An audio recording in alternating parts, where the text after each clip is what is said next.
Inilah detik-detik saat Presiden Prabowo mengungkap Anies belum membayar baju pengantin pernikahan putrinya, hasil rancangan putra dari Bapak Prabowo, Didit Hedi Prasetyo.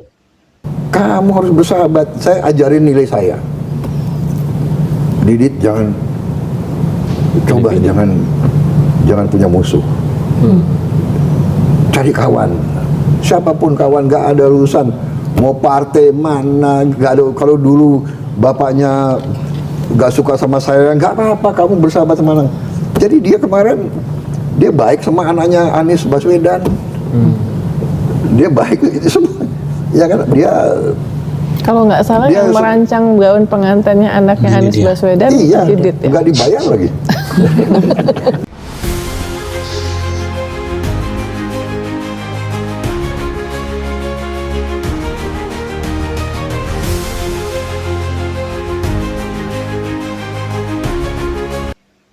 Nah itu dia, nggak dibayar lagi katanya ketika jurnalis bertanya kepada Bapak Prabowo, ya kenapa sampai segitunya Bapak Prabowo, apakah ini keceplosan atau ini bentuk kekesalan? Nah beliaulah yang mengetahuinya, tapi yang pasti seorang bapak akan membela anaknya, ya. Kalau Prabowo yang direndahkan atau Prabowo yang dibenci atau Prabowo yang dihina, mungkin dia masih bisa menahan diri.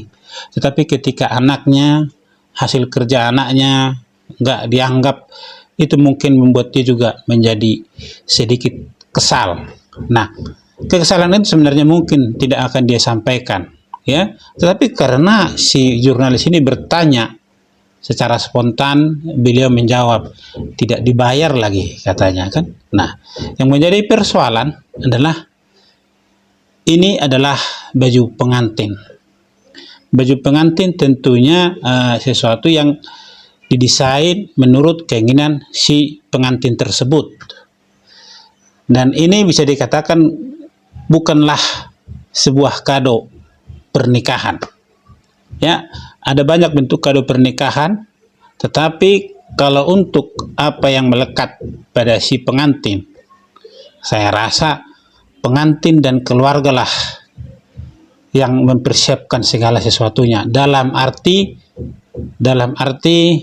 bahwa apa yang digunakan, apa yang dipakai itu bukanlah sesuatu yang dalam bentuk hutang. Dalam hal ini tidak dibayar atau gratisan, ya. Malu kita meminta baju rancangannya seperti ini secara detail mungkin akan disampaikan kepada si perancang tersebut, dan ketika baju itu selesai, ya tentunya sepantasnya ya dibayar. Kalau mau minta kado, mungkin kado pernikahan dalam bentuk yang lain, tapi kalau masalah baju atau sepatu atau apapun yang melekat pada diri si pengantin itu, karena itu merupakan identitas pengantin itu sendiri, keinginan dan selera pengantin itu sendiri, artinya sebaiknya itu haruslah dibayar lunas, ya. Jadi kalau dibilang mungkin Mas Diditnya nggak minta, sekalipun tidak minta bayaran karena pertemanan, sepantasnya itu tetap haruslah dibayar. Sesuatu hal yang dia inginkan, sesuatu yang lain, atau dalam bentuk hadiah yang dari Mas Didi, itu silahkan dalam bentuk yang lain, ya kan, dalam kado yang lain, janganlah baju pengantin, ya. Karena saya sangat-sangat yakin bahwa baju pengantin itu bukanlah otomatis sepenuhnya atas keinginan, kemauan daripada Mas Didit, tetapi itu adalah selera dari si pengantin itu sendiri, ya. Jadi kenapa Bapak Prabowo ini menyatakan hal itu? Saya rasa tidak ada hal kebencian yang dia utarakan terhadap anaknya Pak Anies Baswedan. Tidak ada hubungannya dengan itu. Persoalannya adalah ada mungkin banyak kekesalan selama ini yang ada dalam pikiran Bapak Prabowo, dan dia tidak ingin menyampaikan itu, ya. Bagaimana juga dia pada saat debat capres waktu itu, ya, dia yang dinilai oleh Pak Anies Baswedan 11 dari 100, itu sebenarnya suatu hal yang merendahkan sekali, ya.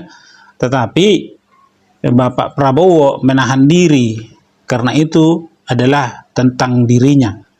Tetapi di sini yang ditanya tentang anaknya, ya, tentang anaknya. Tentu dia akan bela anaknya.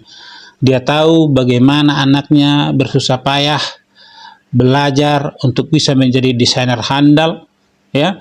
Bagaimana juga anaknya memberikan pemikiran yang baik supaya desain itu bukanlah suatu desain yang dicela atau dinyinyir oleh orang lain, supaya jangan dianggap desain itu sengaja dibuat tidak bagus untuk mempermalukan si pengantin. Tentu ini membutuhkan pikiran yang sangat teliti dari seorang Didit Prasetyo sebagai anak dari Bapak Prabowo, yang diberikan juga untuk anak dari Bapak Anies Baswedan. Jadi tidak sembarangan untuk mendesain baju itu. Nah, kalau dibilang ternyata tidak dibayar, tentu siapa yang kesal? Kalau dari sisi pertemanan mungkin si Didit ya udahlah. Tapi bagi seorang ayah, seorang bapak melihat anaknya bekerja tidak dibayar, tentu dia juga kesal. Kekesalan dia juga bertambah ketika seorang bapak dari si pengantin itu juga menilai Bapak Presiden Prabowo ini rendah 11 dari 100. Jadi ini adalah kejujuran yang seperti apa saya bilangnya, yang memang sudah itu mungkin momennya. Kenapa pula ini si wartawan menanyakan hal itu, ya kan? Kenapa pula si wartawan menanyakan hal itu? Apakah si wartawan juga sudah tahu sebenarnya bahwa rancangan itu, bahwa baju itu tidak dibayar? Bukankah ada banyak pertanyaan yang lain, ya? Kenapa harus baju itu tersebut yang harus ditanya, yang nyata-nyatanya belum dibayar? Jadi banyak yang bilang jangan terlalu jujur Pak, itu mempermalukan Bapak Anies Baswedan, ya. Ini tidak ada unsur mempermalukan, ya. Ini memang begitulah peristiwanya, seperti itulah yang karena itu terjadi secara spontan.